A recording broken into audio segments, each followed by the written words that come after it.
Hello, friends. Today we are looking at a chapter which is part of the English syllabus in the second year of the Telangana Intermediate Board. I'm T.S. Sudhir.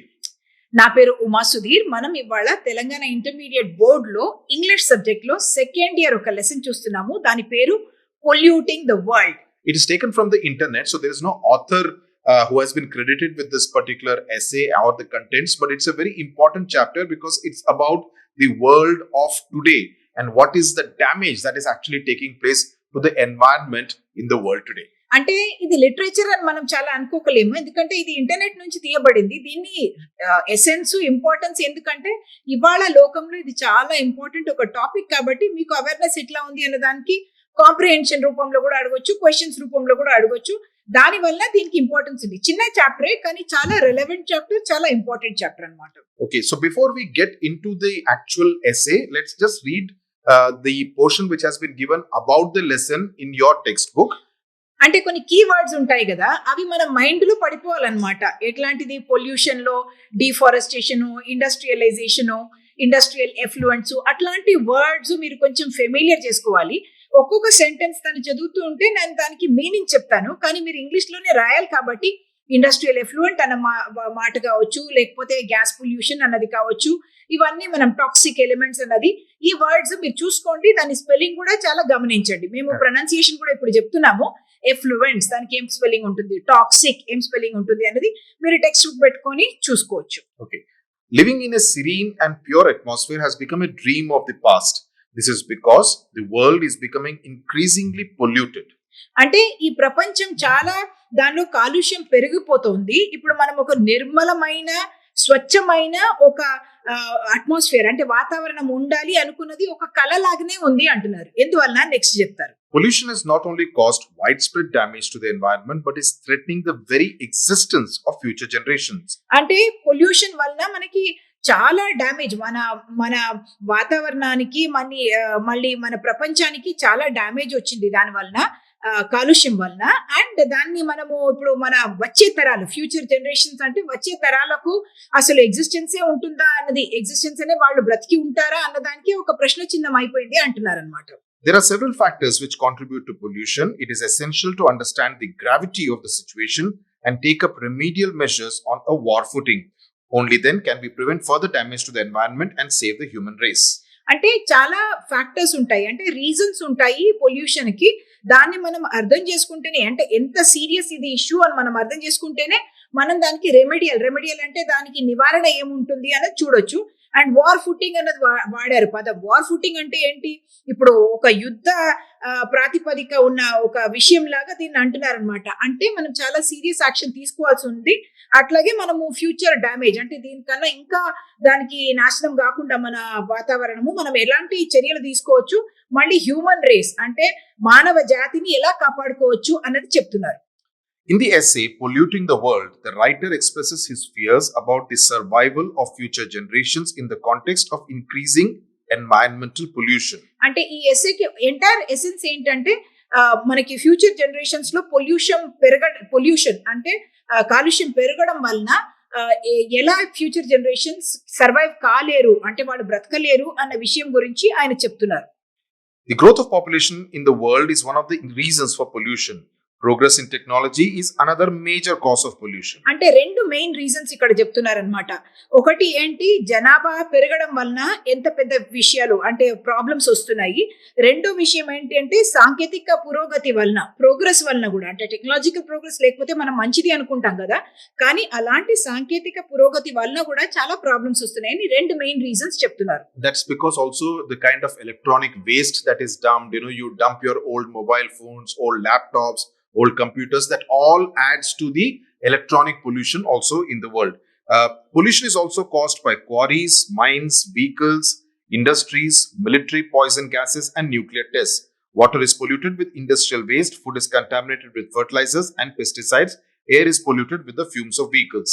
అంటే pollution గనుల తవ్వకం వలన, mines అంటే గనుల తవ్వకము, అట్లాగే vehicles వాహనాలు, లేకపోతే పరిశ్రమ, మళ్ళీ సైనిక దానిలో కూడా విషవాయువు వాడుతున్నారు కదా. ఇప్పుడు వార్ అన్న పేరుతో కెమికల్ వార్ఫేర్ అంటాము, బయాలజికల్ వార్ఫేర్ అంటాము, అట్లాంటి దానికి కూడా వాడుతున్నారు ఇలాంటి మందులు, దాని వల్ల కూడా కాలుష్యం పెరిగిపోతుంది అంటున్నారు. దాని తర్వాత ఆయన ఏమంటున్నారు, మన నీళ్లు కూడా ఈ పారిశ్రమ వృధా తోటి చాలా ప్రాబ్లం అయిపోతుంది. ఫుడ్ అనేది ఆహారము, దానిలో కూడా మనకి ఏమంటున్నారు, రసాయన పదార్థాలు ఉంటున్నాయి, ఎరువులు ఉంటున్నాయి, దాని వల్ల ప్రాబ్లం అవుతుంది. అలాగే గాలి కూడా, మనం శ్వాసించే గాలి కూడా దానికి పొగ వలన ఏంటి, వెహికల్స్, మెయిన్ థింగ్ ఏంటి వెహికల్స్. అందుకని అంటారు కదా, కార్ పూలింగ్ అనేది ఒక సొల్యూషన్. మనము నడిచి వెళ్ళాలి, సైకిల్ వాడాలి, అంటే దగ్గర దగ్గర ఉండేలాగా చూసుకోవాలి, సో దట్ పొల్యూషన్ పెరగకుండా ఉండాలి అన్నది. అట్లాగే అన్ని మన లివింగ్ క్రీచర్స్ అన్ని మనకి ఇప్పుడు బ్రతకాలంటే, అందరూ జీవనం అన్నిటికీ ఉండాలి అంటే మనం ఇమీడియట్ స్టెప్స్ తీసుకోవాలి అనే విషయం వాళ్ళు చెప్తున్నారు అనమాట. Governments of various countries as well as international organizations have swung into action to propagate the hazards of pollution.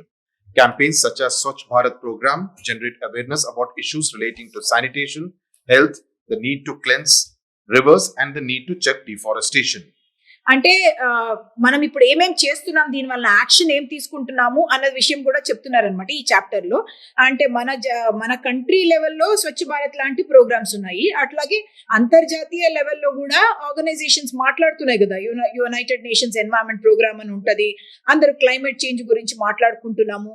ఇవన్నీ హజార్డ్స్ ఆఫ్ పొల్యూషన్, అంటే ఈ కాలుష్యం వల్ల ఎట్లాంటి మనకి థ్రెట్స్ ఉన్నాయి, హజార్డ్స్ అంటే డేంజర్ అనమాట, అది ఎంత ఉన్నాయి అన్నదంతా మాట్లాడుకుంటున్నాము. దాంట్లో స్వచ్ఛ భారత్ ప్రోగ్రామ్ అన్నది మీరు రాయొచ్చు, ఇది one of the steps taken by the Indian government అన్నది మీరు రాయొచ్చు. దాంతో ఏమవుతుంది, జనరల్ అవేర్నెస్ అవుతుంది, ఈ శానిటేషన్, శుభ్రత అట్లాంటి విషయాల గురించి మనకు తెలుస్తున్నది. అట్లాగే మన నదులు, క్లెన్స్ రివర్స్ అంటే ఆ నదులను మనము కాపాడుకోవడానికి దాన్ని కూడా క్లీనింగ్ చేస్తున్నారు కదా, అంటే గంగా గురించి మాట్లాడతాం. అట్లాగే డిఫారెస్టేషన్ అంటే అటవీ నిర్మూలన వల్ల ప్రాబ్లమ్స్ అవుతాయి అంటాం కదా, దాని వల్ల క్లైమేట్ చేంజ్ అవుతుంది అంటున్నాం కదా, అవన్నీ కూడా మనం ప్రోగ్రామ్స్ తీసుకుంటున్నాము అన్న విషయం చెప్తున్నారు. Strict directions to industries for the proper disposal of industrial waste can ensure pollution control. It's a duty of every citizen to do his bit to keep the earth habitable for future generations. ఈ lines ఎందుకు important అంటే మళ్ళీ మీరు వాడుకోవచ్చు మీ exam లో. అంటే అన్ని పారిశ్రమ organisations ఉంటాయి కదా, ఇండస్ట్రీస్ ఉంటాయి కదా, దానికి స్ట్రిక్ట్ ఇన్స్ట్రక్షన్స్ అన్నమాట. మీరు ఎక్కడ పడితే అక్కడ వేయలేరు మీ ఎఫ్లూయెంట్స్ ని, అంటే మీ వృధా సామాన్లను, దాన్ని డిస్పోజల్ కి, అంటే దాన్ని కరెక్ట్ గా మనం ఎక్కడ వేస్తే మనకి హానికారం కలగకుండా ఉంటుంది అన్న బాధ్యత, అట్లా చేసే బాధ్యత, మన భూమిని కాపాడుకునే బాధ్యత మన అందరికీ ఉంది అన్నది చెప్తున్నారు. ఇప్పుడు కరెక్ట్ లెసన్ కి వెళ్తున్నాం. Now let's come to the text of this particular essay. Okay, అంటే అది యాక్చువల్లీ ఇప్పుడు ఒక 7 పాయింట్స్ లో ఇది చెప్పబడింది అన్నమాట. The first point is one of the consequences of technology and population growth is the increase of pollution throughout the world. Everyone knows the future of all life on earth will be endangered if people do not control the contamination of the environment. We read about the accidents that cause pollution of cities or the poisoning of millions of fish in big rivers, but few of us realize the full extent of the dangers that confront mankind. అంటే దీనిలో again మనం అనుకున్నట్టు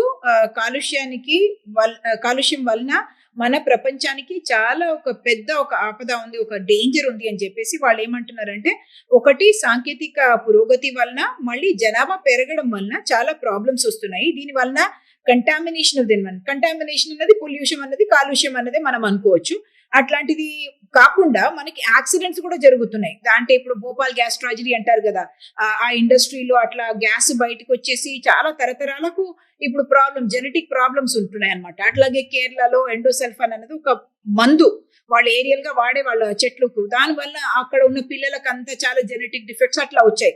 అవన్నీ మీరు ఇక్కడ రాసిలేదు text book లో, కానీ ఇలాంటి ఎగ్జాంపుల్స్ మీరు గుర్తు పెట్టుకొని రాస్తే ఎగ్జామినర్ కి మీకు ఈ విషయం అర్థమైంది అనేది తెలుస్తుంది. ఇట్లాంటి పొల్యూషన్ వల్ల ఏమంటున్నారు, చేపలు కూడా పెద్ద రివర్ లో ఒక్కొక్కసారి మనం విజువల్స్ చూస్తాం కదా టీవీలో, ఇట్లా చేపలు పడి ఉంటాయి, అన్ని చనిపోయి ఇట్లా నీళ్ల పైన ఉంటాయి. ఎందువల్ల అంటే పొల్యూషన్ వల్ల అట్లా జరుగుతూ ఉంటుంది. కానీ మనం ఏం అర్థం చేసుకోవట్లేదు అంటే ఇవి చిన్న చిన్న విషయాలు కాదు, ఇవి అసలు అదుపులో చెయ్యలేని అంత ప్రాబ్లమ్స్ వచ్చేస్తున్నాయి మనకు అనేది మనం అర్థం చేసుకోవాలి అంటున్నారు.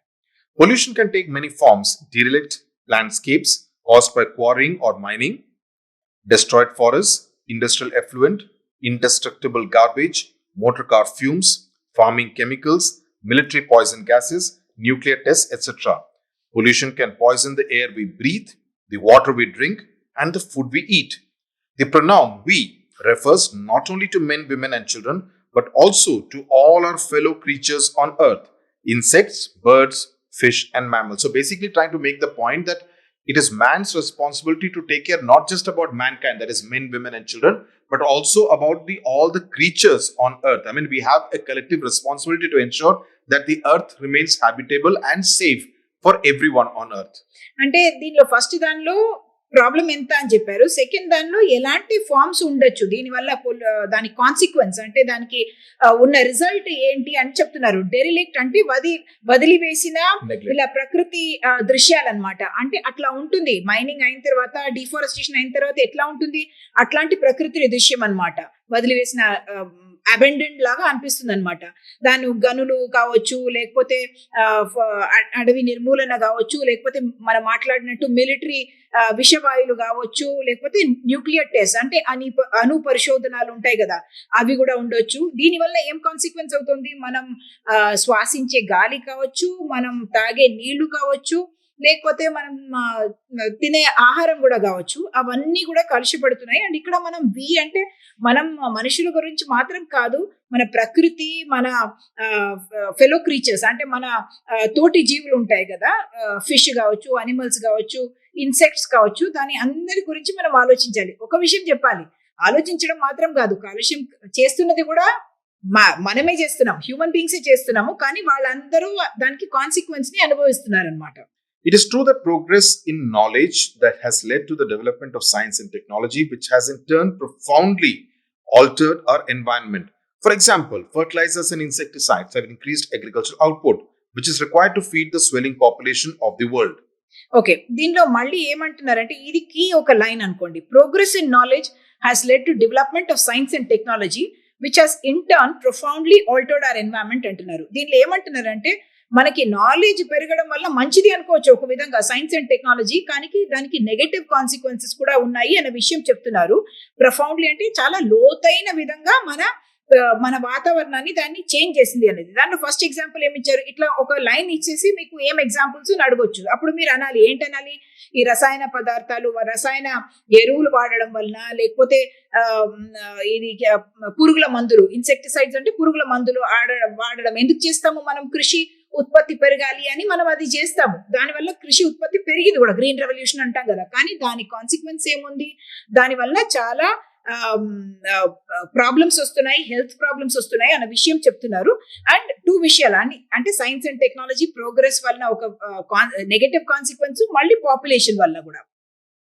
However, both gave rise to pollution. Each one in the modern world has accumulated in our bodies a few milligrams of DDT, which is organochlorine, a type of insecticide. The DDT level in fish is rising, and already some fish-eating birds are becoming sterile. Fertilizers used in farmlands are washed away by rain into rivers, lakes, and reservoirs. The heavy intake content in fertilizers leads to wild growth of vegetation in them, which in turn deoxygenizes the waters, and as a result, all the fish is lost. So you see the whole cycle, the food chain, everything is getting affected. అంటే దీనిలో main ఒక ఎగ్జాంపులే తీసుకొని చెప్పారు.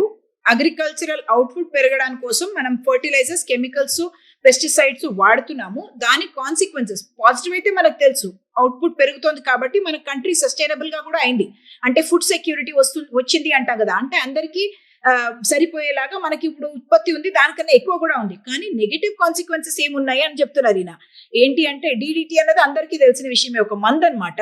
అది ఆర్గానోక్లోరిన్ అంటే ఒక type of insecticide అనమాట. దాని లెవెల్ అక్కడ నుంచి చెట్లో ఉండి వేరే జంతువులు దాన్ని తిని అట్లా ఫుడ్ సైకిల్లో వచ్చేసింది అన్న విషయం ఉంటుంది. అంటే దానివల్ల ఏమైంది, ఫిష్ లో కూడా మనము వాళ్ళు రీసెర్చ్ చేసి కనుక్కున్నది ఏంటంటే ఫిష్ లోపల కూడా కొన్ని మిలీగ్రామ్స్ ఈ DDT వచ్చేసింది అనమాట. దానివల్ల ఏమైంది, ఫిష్ ని తినేది ఎవరు, పక్షులు నిస్సత్తుగా అయిపోయాయట. నిస్సరమైన అంటే స్టెరైల్ అంటే దానికి మళ్ళీ పిల్లలు పుట్టవు అనమాట. అట్లాంటి స్టెరైల్ అయిపోయింది. అంటే అంత పెద్ద కాన్సిక్వెన్స్. ఇప్పుడు బర్డ్ కి అట్లా ఉంది అంటే హ్యూమన్ బీయింగ్స్ కూడా రేపు కావచ్చు అన్న విషయం మనం అర్థం చేసుకోవాలి. ఇంకోటి, ఫర్టిలైజర్స్ అన్ని ఎట్లా అవుతున్నాయి, ఫిష్ కి ఎట్లా వచ్చింది, ఫర్టిలైజర్స్ అన్ని వర్షం పడింది అనుకోండి, అగ్రికల్చరల్ ఫామ్ నుంచి నీళ్లలో అవి డిజాల్వ్ అయిపోయి మళ్ళీ రివర్ లోకి వెళ్ళిపోతాయి. అక్కడ ఏమవుతుంది, ఫర్టిలైజర్స్, పెస్టిసైడ్స్ వలన దాని లోపల ఎట్లా వెళ్ళింది ఫిష్ లోపల అని చెప్పాము. అట్లాగే ఈ ఫర్టిలైజర్స్ రివర్ లో వచ్చేయడం వలన చాలా అక్కడ న్యూట్రిషన్ పెరిగిపోతుంది. దానివల్ల చాలా ఇప్పుడు వీడ్స్ అంటాము అట్లాంటివి చాలా పెరుగుతాయి. హయాసింత్ అట్లా అన్ని రివర్స్ లో ఉంటాయి కదా, అవన్నీ చేసేసి ఏమవుతుందంటే ఆక్సిజన్ ఆ నీళ్లలో అస్సలు తగ్గిపోతుంది. దాని వల్ల ఫిష్ అని అక్కడ బ్రతకలేవు, కాబట్టి అవి చనిపోతాయి. మనకి గ్రీన్ గా కనిపించవచ్చు, అయ్యో బాగుంది కదా అనుకోవచ్చు, కానీ అది యాక్చువల్లీ నెగటివ్ కాన్సిక్వెన్స్ అవుతుంది. Massive industrialization too has led to serious pollution of the environment. Millions of tons of smoke, sulfur gas, ash, and unknown quantities of toxic byproducts are sent up every day all over the world, and we simply do not know if our chemical environment is slowly poisoning us all. అంటే పరిశ్రమ వలన కూడా చాలా industrial pollution అంటాం దాన్ని. అంటే పొగలు వస్తూ ఉంటాయి కదా, దానిలో ఏమేమి వస్తాయి? స్మోక్ అంటే పొగ వస్తుంది. సల్ఫర్ గ్యాస్ అనేది మీకు తెలుసు, సల్ఫర్ కి చాలా ఆక్సైడ్స్ ఉంటాయి, మీరు కెమిస్ట్రీలో చదివి ఉంటారు. అట్లాగే యాష్, బుడద అంటాం కదా దాన్ని.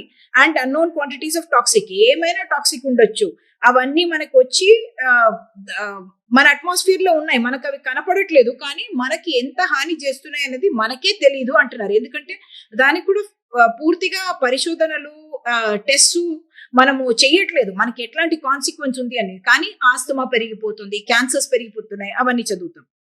What is even worse, the increase in the carbon dioxide content of the atmosphere from burning oil and coal may, in time, prevent the escape of the sun's heat from the earth, leading to a rise in the earth's temperature, the melting of ice caps, and a rise in the level of the ocean. ఇది మళ్ళీ global warming అని ఒక పదం ఎప్పుడు వాడతాము, ఇక్కడ వాడలేదు, కానీ మీరు ఇక్కడ అది వాడొచ్చు. ఎందుకంటే ఇప్పుడు కార్బన్ డైఆక్సైడ్ ఎక్కువ అట్మాస్ఫియర్ లో అవ్వడం వలన ఏమవుతుందంటే హీట్ సన్ నుంచి వస్తుంది కదా, ఆ హీట్ ట్రాప్ అయిపోతుంది అనమాట, ఇక్కడ వచ్చి మళ్ళీ వాపస్ వెళ్ళలేకపోతుంది. దానివల్ల హీట్ ఎర్త్ అట్మాస్ఫియర్ లో ట్రాప్ అవ్వడం వలన ఎర్త్ టెంపరేచర్ పెరిగిపోతుంది. దాని వలన melting of the ice caps అవుతాయి, అంటే మంచు కప్పులు ఉంటాయి కదా అవి కరిగిపోతున్నాయి. దానివల్ల సీ లెవెల్ పెరిగిపోతుంది, దానివల్ల చాలా ఐలాండ్స్ కూడా మునిగిపోతున్నాయి అనమాట. అంటే మనకున్న ల్యాండ్ ఏరియా కూడా మునిగిపోతుంది. అది మన అన్ని జనాభా పెరిగిపోతుంది, అన్ని అనిమల్స్ ఉన్నాయి, అందరికీ సరిపోవట్లేదు అనమాట. సో వి సే దీన్ని we call it global warming, which is causing a melting of the ice caps and rise in the levels of the ocean. Point 5. The sea has become a cheap dumping ground for all kinds of waste products. Although the sea has a great capacity to break down all kinds of waste, this capacity is not unlimited, especially in shallow seas. In fact, if you see during the tide and during when there's a lot of water, etc., many of this garbage actually the sea throws back onto the ground. It's almost like returning it. It's almost like a return gift. అంటే cheap dumping ground అయిపోయింది. అంటే అక్కడ మనము dumping అంటే కుమ్మరించడం అనమాట. దానిలో వెళ్ళి వేసేస్తాం, ఏమైనా కనపడదు కదా, ఇంత పెద్ద ఓషియన్ ఉంటుంది, సీ ఉంటుంది, అసలు కనపడదు కదా అనుకొని దానిలో వేస్తూ ఉంటాము. Sea has a great capacity to break down, అంటే దానిలో కూడా ఉప్పు అవన్నీ ఉంటాయి కదా, దాంతో అది కొన్ని కెమికల్స్ అయితే బ్రేక్ డౌన్ చేసేస్తుంది, కానీ అన్ని చేయలేదు. ఇప్పుడు ప్లాస్టిక్ ఉంది అనుకోండి, అది బ్రేక్ డౌన్ చేయలేదు, అసలు అట్మాస్ఫియర్ లో అది బ్రేక్ డౌన్ కాదు. అందువల్లనే ఇప్పుడు ఫిష్ లోపల కానీ షార్క్ లోపల కానీ అన్నిట్లో కూడా మనకి ఇప్పుడు ప్లాస్టిక్ దొరుకుతుంది. దానివల్ల ఈ అనిమల్స్ చనిపోయే డేంజర్ కూడా చాలా ఎక్కువ ఉందన్నమాట. Industrial effluent gets washed out to sea. For industries tend to concentrate in coastal areas in order to be able to dispose of unwanted waste cheaply. Atomic waste as well as poison gas are dumped in the sea by industrial and military authorities. అంటే ఈ entire paragraph లో water body ఎట్లా pollute అవుతోంది అన్న విషయం చెప్తున్నారనమాట. సముద్రంలో అన్ని పారేస్తున్నారు. నాట్ ఓన్లీ ఇప్పుడు వాష్ అయ్యి మనము ఫస్ట్ కెమికల్స్ ఫర్టిలైజర్స్ నదుల్లో వస్తున్నాం అంటున్నాం కదా, ఆ నది కూడా సముద్రం వెళ్ళి కలుస్తుంది. అట్లాగే ఈ ఇండస్ట్రియల్ ఎఫ్లుయెంట్స్ అన్నది, వాళ్ళ మలిన పదార్థాలు ఉంటాయి కదా, దాన్ని కూడా వాళ్ళు సముద్రంలోకి వేసేస్తున్నారు. ఎట్లాంటిది వాష్డ్ అవుట్ అంటే ఏంటి, నీళ్లతో పాటు దానిలో వచ్చేస్తుంది అంటే దాన్ని వాష్డ్ అవుట్ అంటారు.